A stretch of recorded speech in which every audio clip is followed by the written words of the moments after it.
The phone rang at the worst possible moment.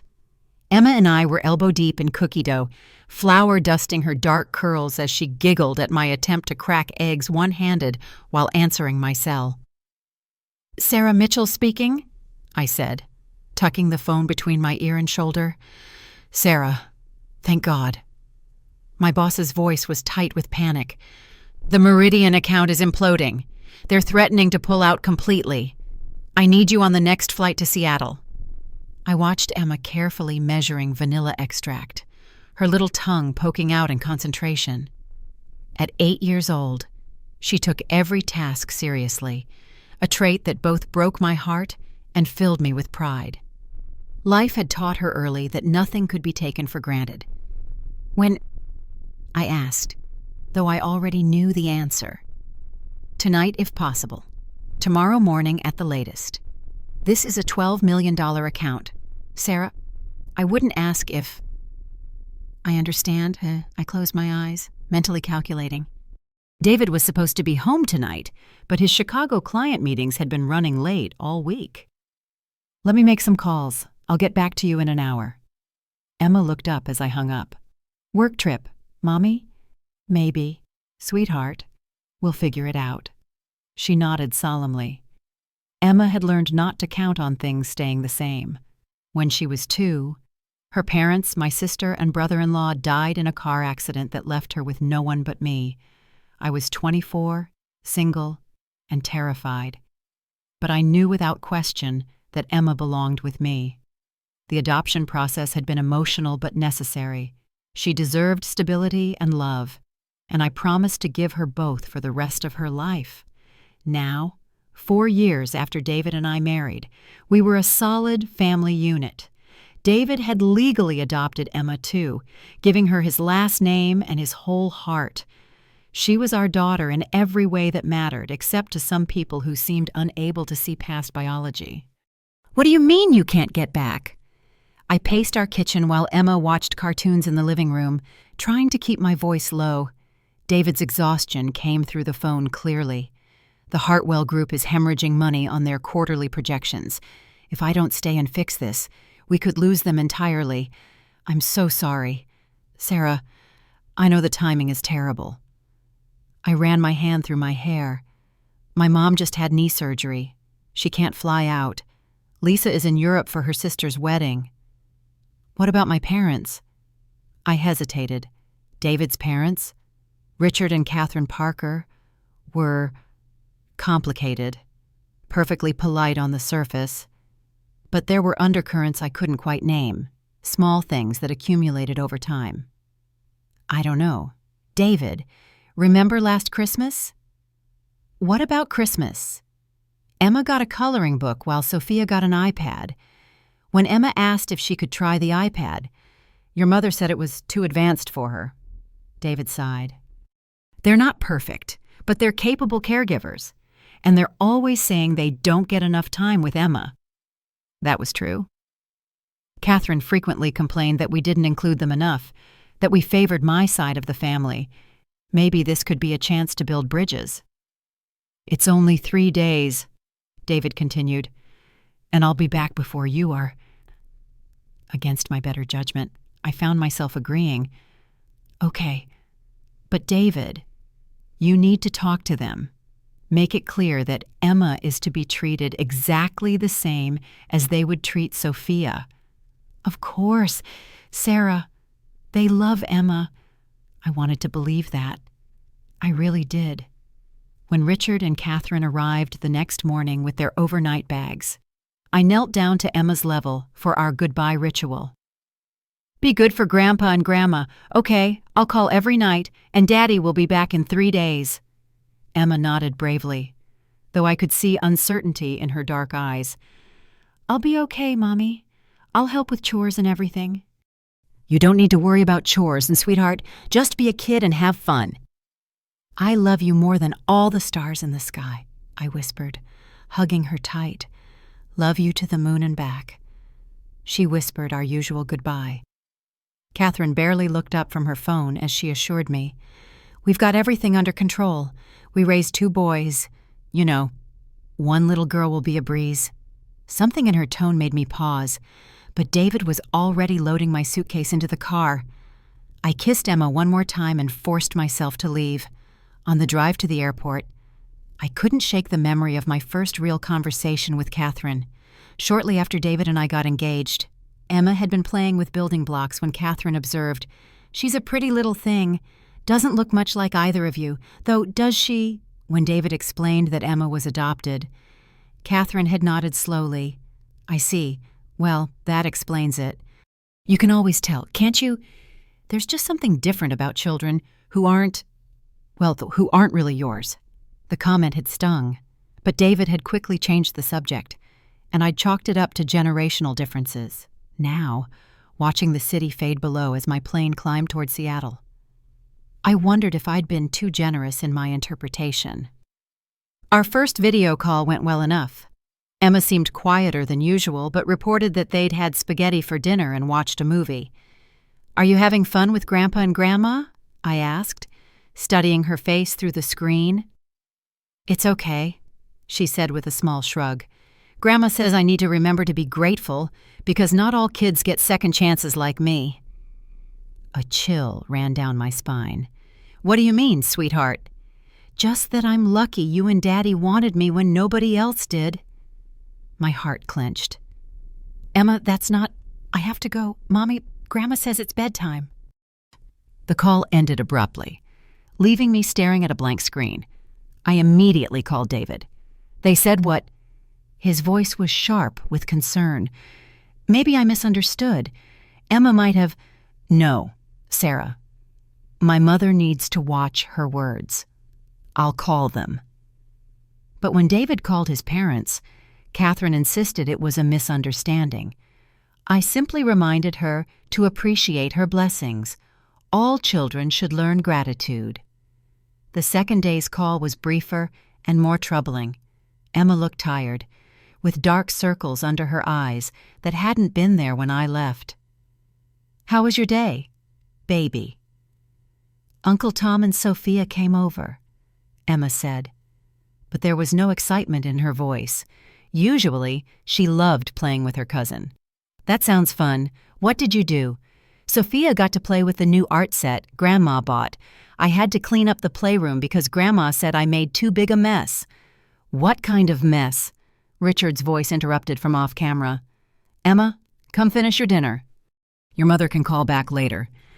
"But I want to talk to..." "Now, Emma." The call ended. When I tried calling back an hour later, Catherine answered with obvious irritation. "Emma's already asleep. She was overtired from playing all day. She'll call you tomorrow." But something felt wrong. Emma never went to bed without talking to me when I was away. Day 3 was when everything fell apart. I tried calling multiple times throughout the day, but no one answered. My texts went unread. When I finally reached Richard in the evening, his explanation was curt. "Emma's been having some behavior issues. Catherine thought it best to limit distractions until she learns to cooperate better." Behavior issues? What are you talking about? "Nothing serious. Just some attitude problems. She'll be fine." The call ended before I could ask more questions. I immediately tried David, but he was in back-to-back meetings and could only text "client situation worse than expected." "Might not make it home tonight? Everything okay?" Everything was not okay. I couldn't explain it, but every instinct I had was screaming that something was wrong. When my client meetings ended early due to their CEO falling ill, I didn't hesitate. I booked the first flight home. The silence of our neighborhood felt different as I turned onto Maple Street. Usually, the familiar sight of our white colonial house with its blue shutters filled me with warmth. But today, something felt off. Richard and Catherine's silver Buick wasn't in the driveway. And the house looked empty, abandoned. Almost. I checked my phone as I pulled in. 3:17 p.m. on a Thursday. Where could they possibly be with Emma during what should be quiet afternoon time? The click of my heels on the front walkway seemed unnaturally loud. I fumbled with my keys. the weight of my travel bag suddenly feeling oppressive. Something was wrong. Every maternal instinct I possessed was screaming at me, though I couldn't pinpoint why. "Hello?" I called out as I pushed open the front door. "Emma. Anyone home?" The house swallowed my voice. No cheerful, "Mommy" greeting. No sound of cartoons from the living room. No patter of little feet running to meet me. Just silence. I dropped my bag in the entryway, my business heels clicking sharply against the hardwood as I moved through our home. The living room was eerily tidy, too tidy for a house that should have an 8-year-old playing in it. Emma's favorite stuffed rabbit, Mr. Hoppy, lay discarded on the floor near the couch, unusual, since she rarely went anywhere without him. "Emma," I called again, my voice echoing back at me with a hollow sound that made my skin crawl. That's when I heard it, a small, broken sound coming from the kitchen. Not quite crying, but a rhythmic sniffling accompanied by a soft scraping noise that I couldn't immediately identify. My heart began to race as I hurried toward the sound. The kitchen doorway came into view, and what I saw there stopped me cold. Emma was on her hands and knees in the center of our large kitchen floor, her small body hunched over a scrub brush that looked comically large in her tiny hands. Her dark curls, usually bouncy and full of life, hung limp around her face, damp with sweat and tears. She was wearing the same purple t-shirt and jeans I'd seen her in during our video call 2 nights ago, now wrinkled and stained with whatever she'd been cleaning. A yellow bucket sat beside her, filled with gray, murky water that spoke of hours of use. The sharp smell of industrial floor cleaner burned my nostrils, far too harsh for a child to be breathing. Emma's hands moved mechanically, scrubbing at a spot near the kitchen island with the desperate intensity of someone who believed their safety depended on getting it clean. She was so focused on her task that she didn't notice me standing there, frozen in the doorway. I could see red welts on her knees where they'd been grinding against the hard tile, and her small shoulders shook with suppressed sobs. "Emma!" The word came out as barely a whisper, but it might as well have been a gunshot.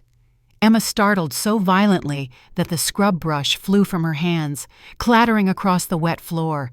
Her head whipped around, and the expression on her face when she saw me will haunt me for the rest of my life. Fear.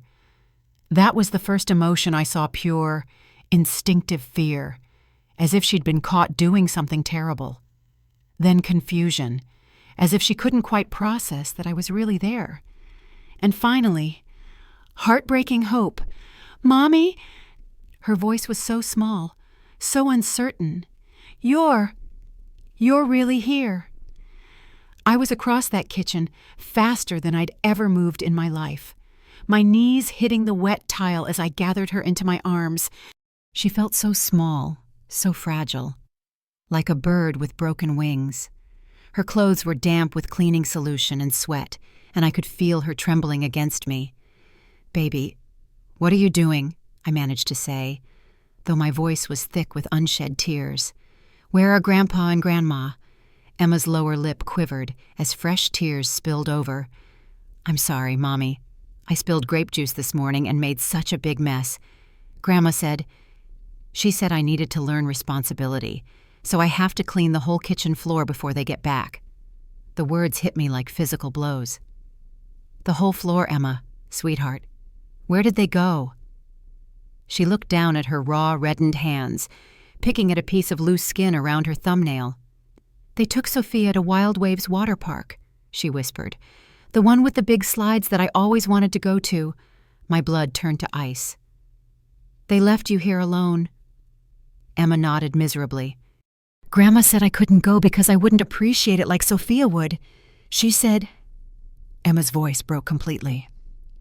"She said Sophia deserves special treats because she's their real granddaughter, and I should be grateful for what I have instead of always wanting more." I pulled her tighter against me, feeling her small body shaking with exhaustion and emotional pain. Over her head, I could see the extent of what they'd made her do. The entire kitchen floor, easily 300 square feet, showed signs of being scrubbed. Some areas had been gone over multiple times, the grout actually whiter than it had been when we'd moved in. "How long have you been alone, sweetheart?" "Since after breakfast," she whispered against my shoulder. "Grandma said they'd be back for dinner, and I better have the floor spotless by then, or I wouldn't get any dessert. She said I needed to think about why I'm so clumsy all the time and why I can't be more careful like Sophia. 6 hours. They had left my 8-year-old daughter alone for 6 hours with industrial cleaning supplies, scrubbing floors as punishment for an accident. While they took their real granddaughter to the water park she'd been begging to visit all summer, I helped Emma to her feet, my hands gentle but shaking with fury. As she stood, I got a better look at the damage this lesson in responsibility had inflicted.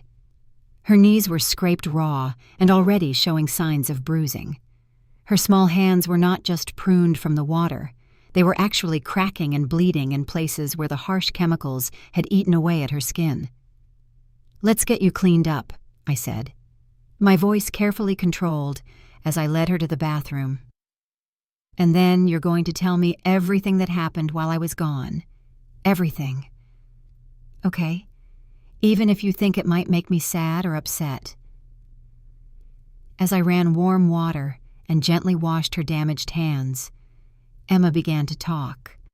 The story that emerged was systematic emotional abuse disguised as discipline and family bonding. "The first day wasn't too bad," Emma said, wincing as I applied antiseptic to the worst cuts. "They were kind of quiet, but they made me mac and cheese for lunch and let me watch one of my shows. But that night, when you called, Grandma told me I couldn't tell you about cleaning my room 3 times because you might worry unnecessarily.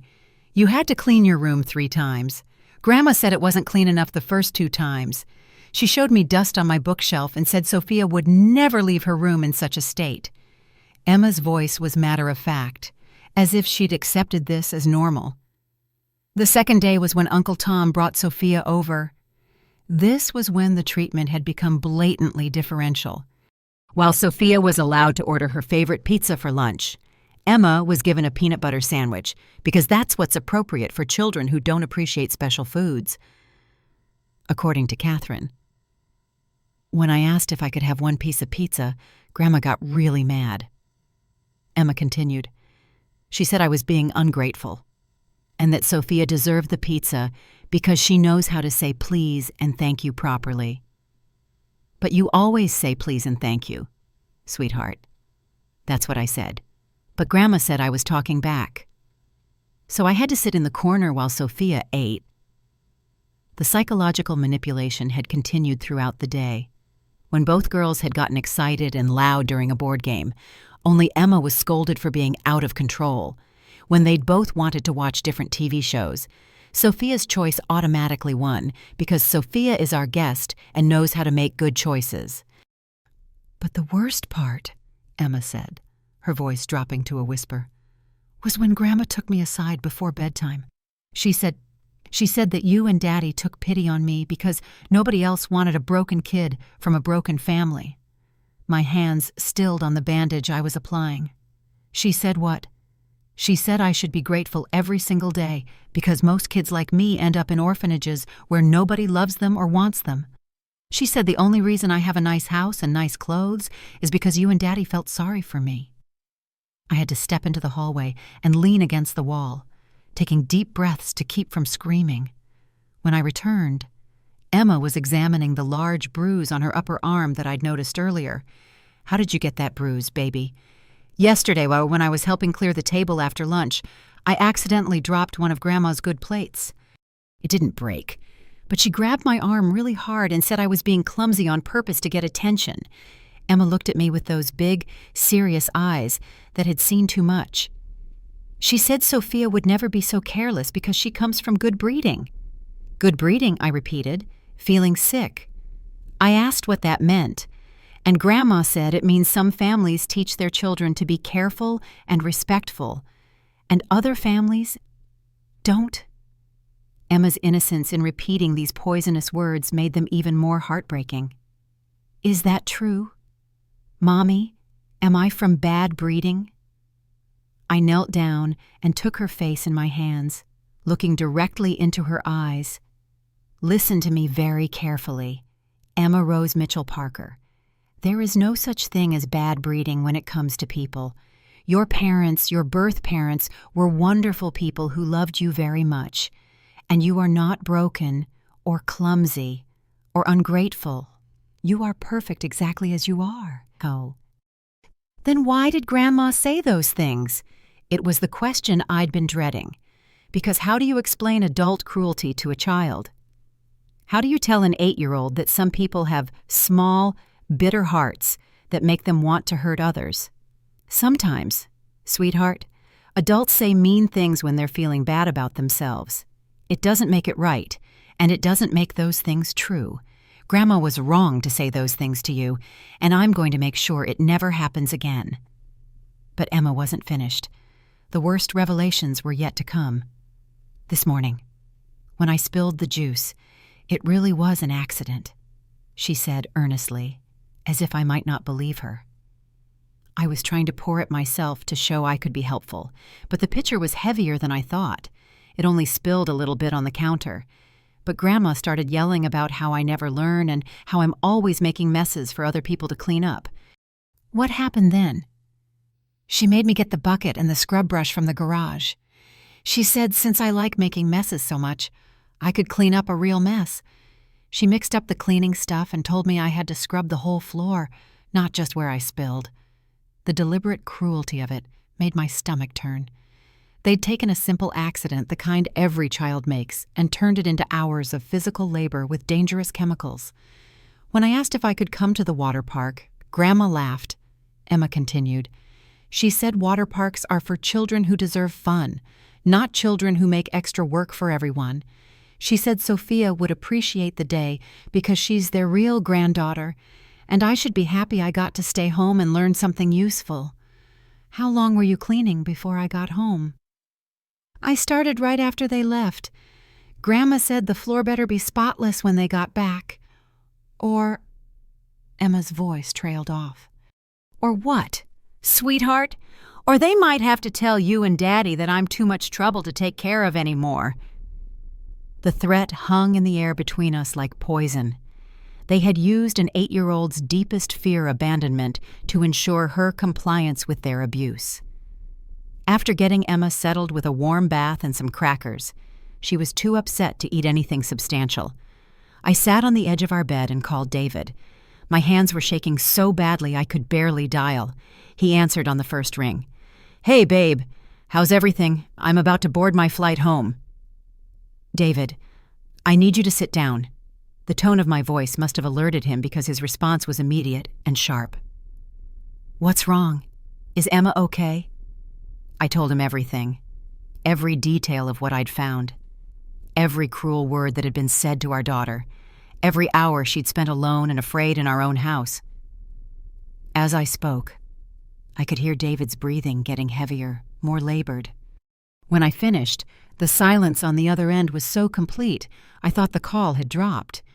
"David, are you there? 6 hours?" His voice was barely controlled fury.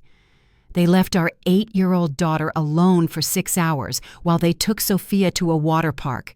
Yes, and they told her she's not real family, that we took pity on her, that she's too much trouble. "David, there's more. She has bruises. They grabbed her hard enough to leave marks." The sound that came through the phone was like a wounded animal. "I'm coming home. Right now. Screw the client, screw the account, screw everything. My daughter needs me." "What about your meetings?" "I don't care if it costs me my job. Emma comes first. Always." The fierce protectiveness in his voice, the way he said "my daughter" without hesitation or qualification, reminded me why I'd fallen in love with this man. David had never seen Emma as anything other than his child, fully and completely. "I'm going to call them," he continued, his voice getting harder. "I'm going to—" "No," I interrupted. "We do this together, in person, when they get back. Emma doesn't need to hear us screaming at them over the phone." We spent the next 20 minutes planning our approach. David would catch the red eye and be home by tomorrow morning. In the meantime, I would document everything, take photos of Emma's injuries, write down everything she'd told me while it was fresh in my memory. "What if they try to gaslight us?" David asked. "You know they will. They'll say Emma is exaggerating, or that we're overreacting. Then we show them the photos. We tell them exactly what Emma said, word for word. And we make it clear that this isn't a negotiation, it's an ultimatum. No more unsupervised visits. Ever," I confirmed. "And they need to understand that Emma is our daughter. Period. Not their consolation prize granddaughter, not their charity case. Our daughter." As we were finalizing our plan, I heard a car pulling into the driveway. Through the bedroom window, I could see Richard and Catherine's Buick, loaded down with shopping bags and what looked like a wet Sophia in the back seat. "They're back," I told David. "Remember what we discussed. Stay calm, present the facts, and don't let them turn this around on you." "I love you," I said. "I love you too, both of you. Take care of our girl." I hung up and went to check on Emma. She was sitting up in the bathtub, looking more like herself now that she was clean and warm. But there was something in her eyes that hadn't been there when I left for Seattle, a wariness, a careful watching that children develop when they learn the world isn't safe. "Mommy, I heard a car. Are they back?" "Yes, sweetheart. But you're going to stay up here while I talk to them." "Okay, you don't need to worry about anything. Daddy and I are going to handle this." "Are you going to tell them I told you everything? Will they be mad at me?" I knelt beside the tub and smoothed her damp curls back from her face. "Emma, listen to me. You are not in trouble. You did nothing wrong. Grandma and Grandpa are the ones who made bad choices, and they're the ones who are going to face consequences for those choices." "What kind of consequences?" I chose my words carefully. "The kind that make sure you're always safe and always treated with kindness. That's what families do. We protect each other." As I helped Emma into her pajamas, I could hear voices downstairs.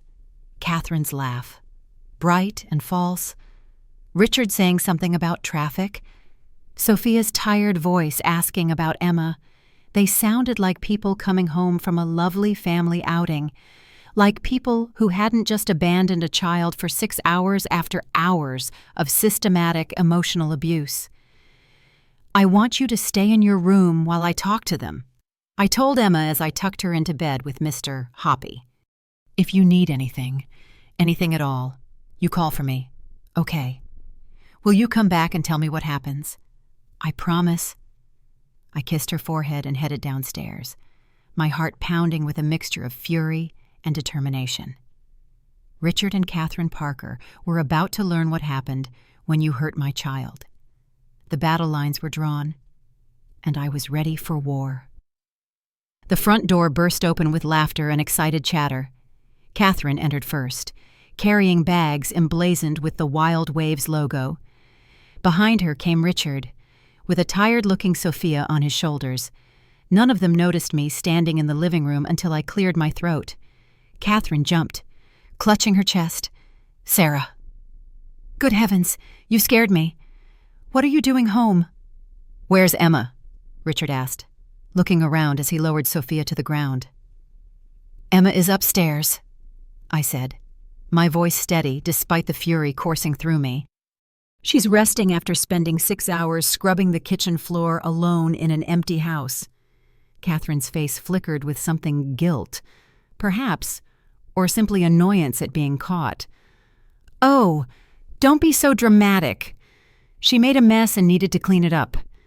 It's called teaching responsibility." "Responsibility," I repeated, fighting to keep my voice level. "You call leaving an 8-year-old child alone for hours while you go to a water park teaching responsibility." Richard stepped forward, clearly trying to defuse the situation. "Now, Sarah, it wasn't like that. Emma was being difficult this morning. She needed some quiet time to think about her behavior. Difficult how Emma told me she accidentally spilled juice and apologized immediately? Well, she would say that, wouldn't she?" Catherine sniffed, removing her jacket. I've noticed she tends to twist the truth when it suits her, not like our Sophia. And the casual cruelty of the comparison made my blood boil, but I maintained my composure. Regardless of what happened with the juice, you left an 8-year-old child alone. Do you realize that's legally considered neglect? That got their attention. Richard's face paled slightly while Catherine's eyes narrowed. "Stop being hysterical," Catherine hissed. "We were only gone a few hours, and Emma is perfectly fine. I'm not being hysterical. I'm being a mother who came home to find her daughter alone, terrified, and scrubbing floors while being told she's not a real member of this family."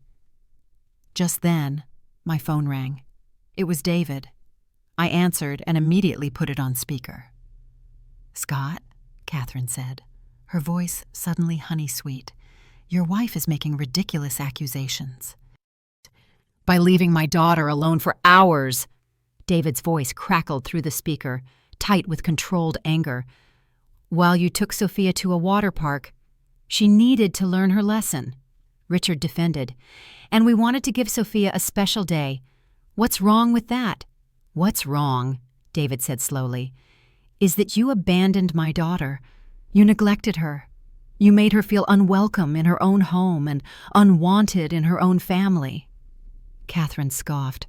"Oh, please. She's being oversensitive. Just like her mother. Honestly. David, blood is thicker than water. After all, it's only natural we have a special bond with Sophia." The room went deadly silent.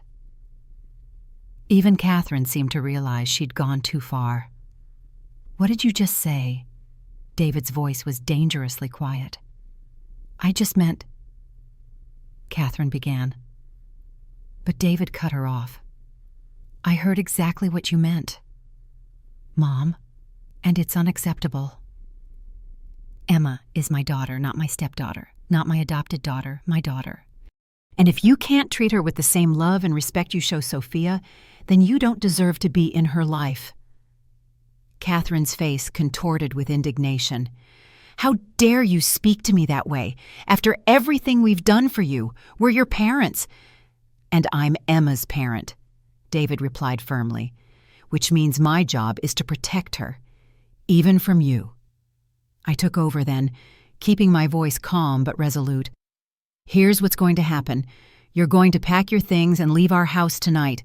You can go to a hotel or drive back home, I don't care which. But you're not staying here, and you will not have unsupervised access to Emma again." "This is absurd," Catherine sputtered. "Richard, say something." Richard looked torn, his gaze moving between his wife and the phone. "Son, I think we all need to calm down and discuss this rationally. We made a mistake today, but surely cutting us off from our granddaughter is an overreaction." "It's not just today," I said. "It's every comment, every comparison, every time you've made Emma feel less than. It's the fact that she genuinely believes she deserves to be treated worse than Sophia because she's not a real family member." "And it stops now," David added through the phone. "I'm getting on a flight in an hour. By the time I get home, I expect you to be gone." Sophia, who had been quiet during this exchange, suddenly spoke up. "Is Emma okay? Can I see her?" Her innocent concern highlighted the absurdity of the situation. Even a child Sophia's age recognized something was wrong. I knelt down to her level. "Emma is okay, sweetheart, but she's resting right now. This isn't about you. Sophia, you didn't do anything wrong." Catherine seized on this, her voice rising dramatically. "See what you're doing. You're driving a wedge between the cousins. You're breaking up this family." "No," I said, standing back up. "You did that when you decided one grandchild was more valuable than the other." They left in a flurry of slammed doors and screeching tires, taking a confused Sophia with them. As the sound of their car faded, I leaned against the wall, suddenly exhausted. I climbed the stairs to Emma's room, finding her sitting on her bed with her stuffed rabbit, Mr. Hoppy, clearly having heard at least some of the commotion downstairs. "Did Grandma and Grandpa leave because of me?" she asked in a small voice. I sat beside her, pulling her close. No, sweetheart.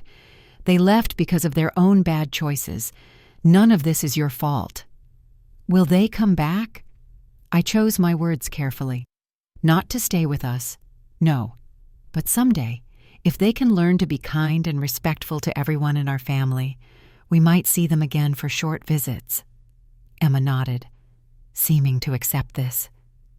Is Daddy coming home? Yes, he'll be here in a few hours. He can't wait to see you. David arrived home just after midnight, exhausted from travel, but wired with adrenaline. I met him at the door and fell into his embrace, finally allowing myself to cry now that Emma was asleep and I didn't need to be strong for her. I can't believe they did this, David whispered, his voice rough with emotion. My own parents. How could they treat her that way? The next morning, Emma was overjoyed to find David home.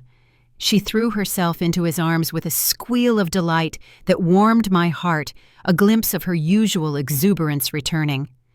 Over breakfast, we had a family meeting, keeping the conversation age-appropriate but honest.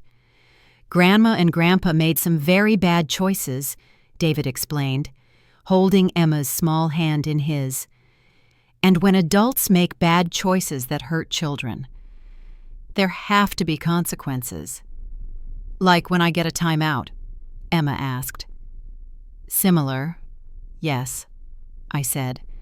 Except their timeout is going to be much longer, and they won't be able to spend time with you unless another adult we trust is there too.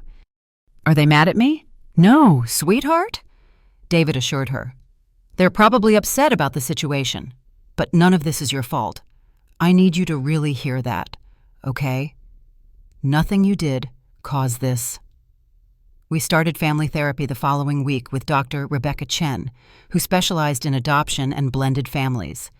The sessions helped Emma process not just the recent trauma, but years of subtle differential treatment she'd internalized. I used to think there was something wrong with me, Emma confided during one session, like I wasn't good enough to be a real Parker. But now I know that's not true. I am a real Parker and a real Mitchell too. I have two families that love me. The extended family reactions were mixed. Some rallied around Richard and Catherine, buying into their watered-down version of events, but others, notably David's brother Tom, stood by us after hearing the full truth. I believe you, Tom said during a difficult phone call. Sophia mentioned something about Emma having to clean while she got to play. I didn't think much of it at the time, but God, I'm sorry. 6 months after that terrible day, something unexpected happened during a supervised lunch at a neutral restaurant. Emma had gone to the restroom with me, and David had stepped away to take a work call, leaving Richard and Catherine briefly alone with their thoughts. When we returned, Catherine was uncharacteristically quiet. She picked at her food for several minutes before suddenly addressing Emma directly. I owe you an apology, she said, her voice wavering slightly. What we did, was wrong. Very wrong. I should never have left you alone, and I should never have said those hurtful things about you not being family. Emma stared at her grandmother, clearly surprised by this sudden contrition. It's okay, she offered automatically, the response of a child trained to smooth over adult emotions. No, it's not okay, Richard interjected gently. Your grandmother is right. We treated you unfairly, and there's no excuse for that. We're very sorry, Emma. I watched my daughter carefully, ready to intervene if needed, but she seemed to be processing their words thoughtfully. Why did you do it? She asked finally, the simple, direct question that only a child would have the courage to ask. Catherine looked stricken, exchanging a glance with Richard before answering. I think I was holding on to old-fashioned ideas about what makes a family. I was wrong. Being family isn't about blood. It's about love. And your daddy loves you very much. Which means you are every bit as much a Parker as Sophia or anyone else. It wasn't a perfect apology. It didn't address all the hurt or erase the damage. But it was a start, and I could see from Emma's face that it meant something to her. "Does this mean we can be friends now?" Emma asked cautiously. Catherine's eyes filled with tears. "I would like that very much." Epilogue. New beginnings. 1 year later, we celebrated Emma's 9th birthday with a party that included both sides of the family, watching her blow out candles, surrounded by people who truly valued her for exactly who she was. I reflected on the painful journey that had brought us here. Catherine and Richard were attending individual therapy and had made genuine efforts to build a relationship with Emma based on her actual personality and interests, not comparisons to Sophia. The supervised visits had gradually increased as they demonstrated consistent respect for our boundaries. Most importantly, Emma now knew with absolute certainty that she was loved, protected, and worth fighting for. The relationship between the cousins had actually strengthened once freed from the toxic favoritism that had previously tainted it. "I'm glad you're my daddy," Emma whispered to David as he helped her cut the cake. "I'm glad you're my daughter," he whispered back.